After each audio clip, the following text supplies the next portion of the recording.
I'll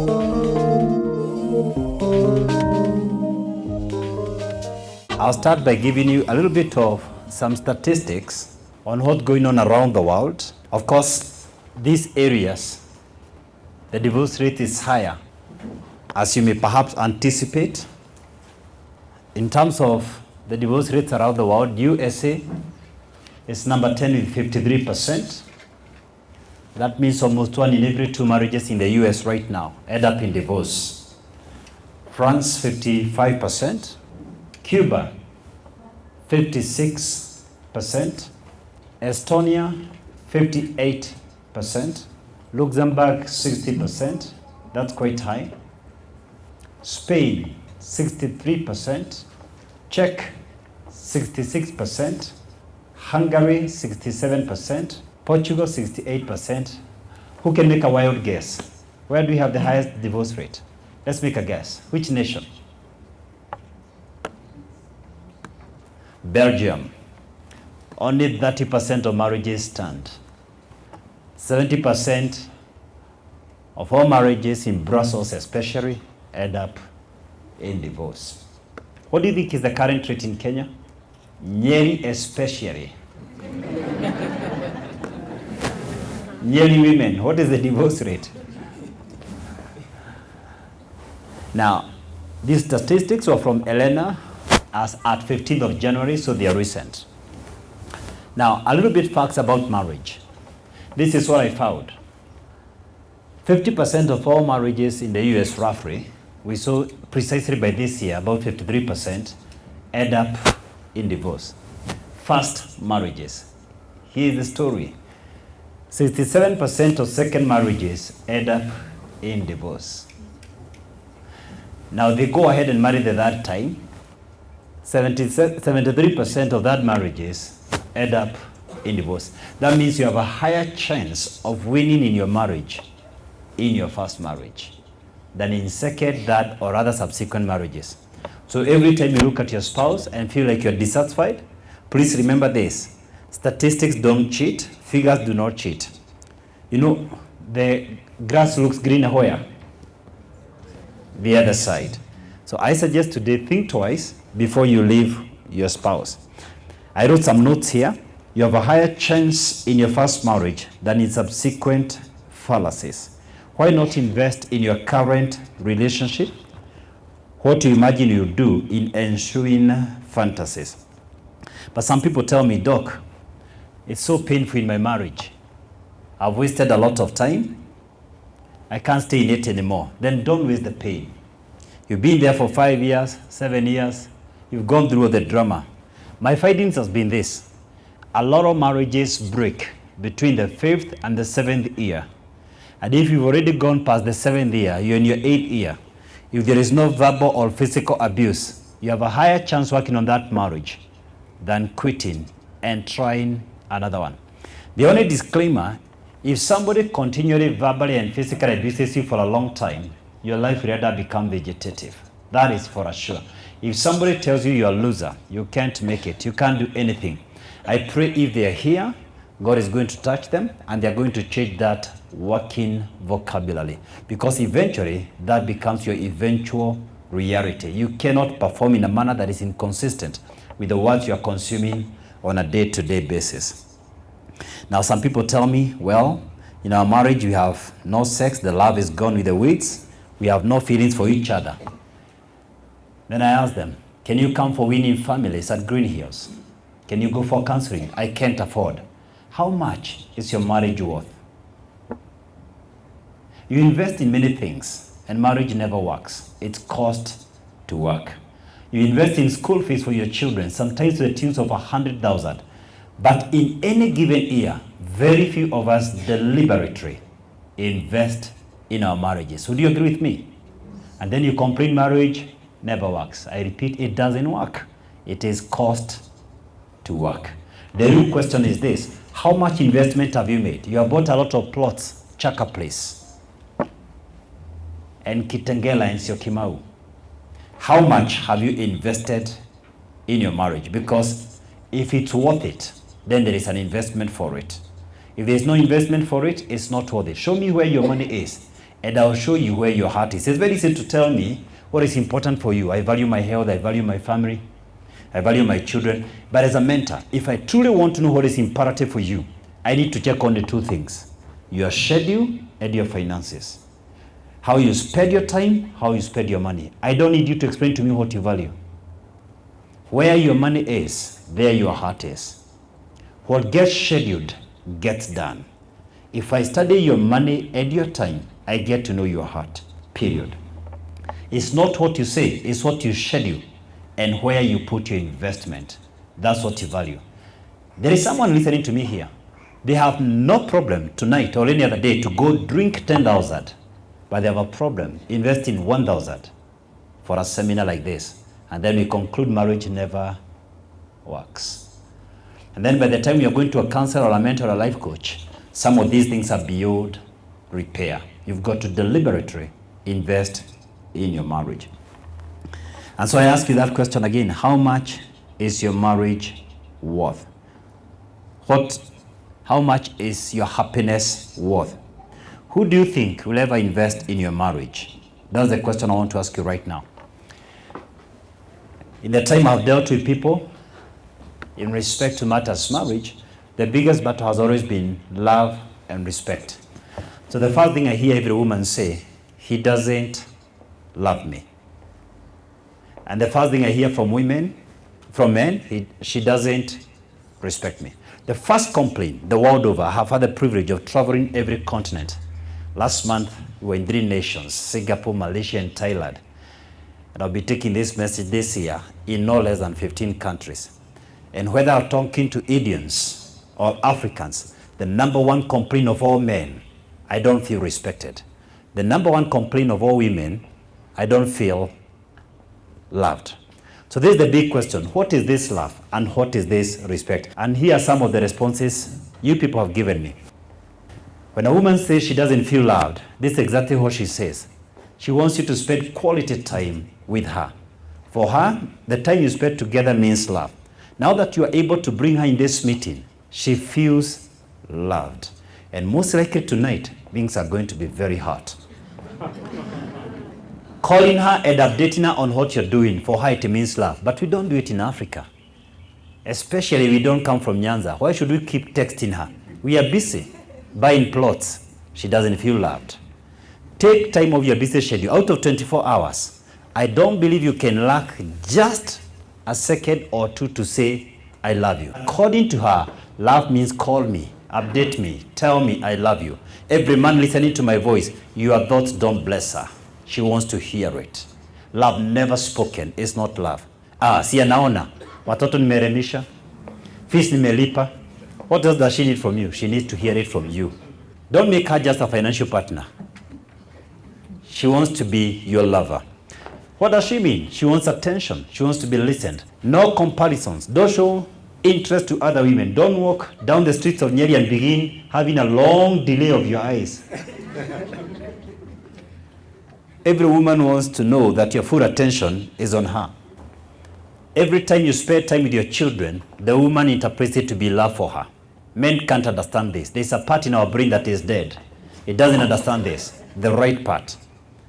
But trust me, every time you do homework with children, you play with them, you go visit them, you go for visiting day, you go for that AGM, there's a boring speaker, but you stay there just because of your child. That woman feels loved. Sometimes we need gifts and surprises. You came with your wife? No domestics today. Any gift this year? A surprise? Fantastic. Fair enough. You came with your wife? Any surprise this year? No. Now, if I ask these men, do you love your wife? What is the answer? Yes. But according to the women, we need some surprises. That's her definition of love. Outings. Apart from today's outing, how many can confess there has not been an outing this year?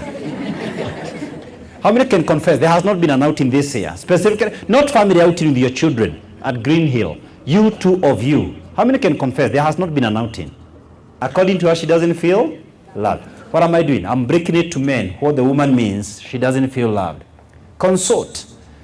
Don't bring surprises. A lot of men who buy vehicles, they'll buy plots, they do things in the interest of the family without consulting. The woman feels unloved. You rush to see your mother and you don't think you're obliged to explain.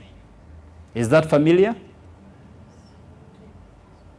She doesn't feel loved. You make critical decisions in the office, including changing jobs, without consulting. She doesn't feel loved. She doesn't feel part of that family. Home chores. This is tricky. This is an area I do not do well. How many are like me? I don't do well in this area. How many men are like me? You can confess. In terms of home chores, doing dishes, cooking, this is an area we need to work on. So there are some areas I'm not doing well and I'll be confessing. That's one of the areas I need the Holy Spirit. Daily compliments. She does it for you. She expects you to comment. Has he commented how you're smart today? Oh my God. Now here's the danger. Where are you working? Here in Nyeri. What's your name? Someone like Dorcas, when you don't compliment her, someone will do it in the workplace. So if you don't see it, another man will see it. Who loses? You lose. She'll start warming up to that guy. Even if they don't go fight, it's natural. If you keep telling me I'm smart, I'll start warming up to you. Where ka gumu? You don't know who softens her heart. Isn't it easier to say I love you? You're looking good. Your hair is good. Rather than to keep checking where and with who she is. Protection from third parties. Your woman must not compete with your mother. Your woman must not compete with your children. Your woman must not compete with your career. Even if you're here as a man of God like the bishops who've come here, God doesn't compromise your family for the sake of his family. Otherwise, the Bible gives us space for celibacy, the life Christ lived. Each of those items is a third party. Let her know that it's important for you to do that job, but you're able to balance. And the only way for her not to feel you're competing is consulting. As long as you're consulting, then she doesn't feel like a side issue. She knows she's the central issue. Now, men have a lot of complaint that they don't feel respected. And I'll try to ask a couple of questions to myself. What is this? What does he mean with respect? They don't want to be compared. And every time you keep talking about, for example, after this meeting, let me give you a warning as a woman. Don't discuss too much about Dr. Kinyanjui. Discuss the topic. Discuss what I was saying, not me. You begin to compare your husband with other men unawares. It doesn't matter the career that other guy is doing. Don't shout at your husband at all. Whenever you feel like calling him names of all domestic animals, take a walk, go drink some cold water, breathe some fresh air. By the time you come back, you'll have lowered your voice. It is not so much of what you say, but even how you say it. It matters how you say it. Don't correct him in public. Nyeri women, don't correct your husband in public. Can I go back to Nairobi telling them things have changed in Nyeri? Because the news the country knows is that Nyeri women can shout. Can I go back believing this is not the case? The sample I had here are people who can speak. Did you know the louder you speak, the farther apart your hearts are? The more you whisper, the more intimate you are. Consult, inform him. Don't buy things secretary. Most women from central Kenya have a secret bank account. I will not ask you to lift up your hand. Most women from central Kenya have a secret caplot. Nobody knows, but you know it. And most likely your mom knows it. It's a secret between the girls. And the moment that guy discovers, he doesn't feel respected. Don't discuss your marriage issues. One of the strange things I find with women, they discuss their husband with women who don't love them in the first place. If a woman loves you, she will not entertain you discussing negative things about your husband. Please understand, misery loves company. When somebody is going down the drain, they don't want to go alone. They could be pouring out of their own bitterness. Why sink at their level? Don't lower your standards to accommodate other rumormongers. Raise your standards. Challenge them to begin speaking great about their husbands. Because in life, you don't get what you want. You get what you expect. A lot of people expect to be disappointed and they end up not disappointed. They expect to fail. They end up not disappointed.